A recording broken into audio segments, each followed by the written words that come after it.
DJ and Deshaun? You would, in a sense, but you know, I kind of like the thing that they got to compete. I think we started probably 4 or 5 different combinations last year, with Grady kind of being a constant. And I just had a good visit with Grady yesterday. He knows that's not locked in. If we're going to play tomorrow, Grady would start. I'm not sure who would start at the other one, but he's earned that. And he's got to keep that. That's what we were talking about yesterday. You expect a guy like Grady to step up and be the leader of the pack because he's probably played more, you know, that kind of thing. But for Josh Watson and DJ and those guys, and we all forget, Carlos Watkins started against Georgia last year as a sophomore, you know, and just had a great offseason. Now, I really feel like, and somebody probably have that question, time to cross that bridge, but I think Carlos is getting back close to 100%. A very unfortunate deal. He played really well on Thursday night before all that happened up in Raleigh. And then it's been very much a work in progress to get him back.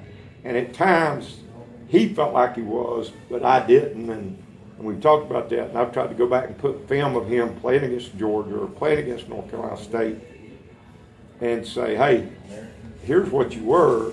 Look at this spring practice film. It's just not quite back, and you got to work to that. But Coach Batson feels like he's had a really good summer, so he'll be in that mix. But as we finish spring, DJ had a really strong second half of spring. Deshaun was consistent all the way. For a guy like Josh to really consider graduating and going on with life, and then to come back, he came back with the right attitude. Lost a little bit of weight.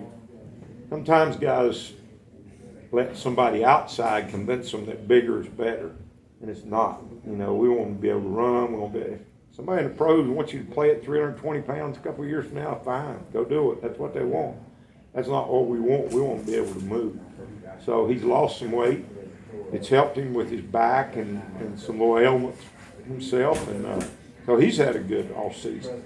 So I kind of like the competition and that they know. Whoever plays good this Saturday, you know, you got to work to be that guy next Saturday. So for Carlos to start, Deshaun started, Josh started, DJ Reader started. You know, so we had different guys start, and Pagano's not going to take a back seat to anybody. You know, we were sitting there worried in preseason. How do you keep this guy off the field? You know, you really wanted to shirt him, but if he's good enough, is it fair? You know, he needs to be able to get some snaps. And then, unfortunately, he got hurt. But Scott Pagano was challenged, you know, also. And then Rod Byers in the spring was the best he's ever been. So you're blessed to have that depth, and I feel very blessed. But we've recruited and worked for that over 5 years. And sometimes I told Coach Fulmer this summer that I used to work for, it's hard to believe I'm going into my 6th season here. Time just flies by. So we've had every one of these guys. Josh Watson, you know, you've had him the whole time. It was really neat this summer to have guys like that, and they were able to help us in camp. They've never been able to do that. But to hear them out there telling high school kids what we're telling them all the time, you know, so you feel like something's coming through, you know, but that was really neat. So it will be interesting to see what happens, but I like the deal of having to compete to get that other, and Grady knowing that Deshaun is very capable at starting, you know, so he's a good football player.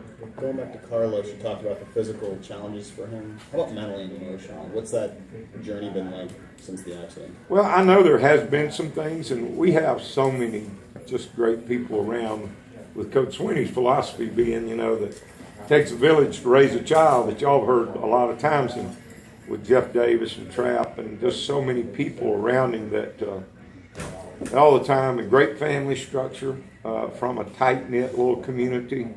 But, you know, I was up there the day he got released from the hospital. I'd gone up to see Carlos and visit with him, and wow, you saw a big old guy like that was playing on Thursday night, and he came in on a walker and couldn't move very well at all. You know, it was kind of shocking.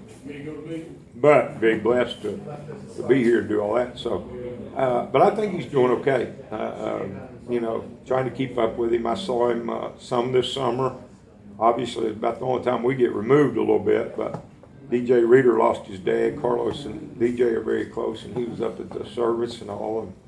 And so I think Carlos is doing okay. I think he's getting back, and that scar will always be there. You know, when one of his best friends was in the accident and didn't make it out, he was trapped in that car for a long, long time. So we all know there's scars there that we just have to deal with. Keep your arms around them and be there for them. What's realistic for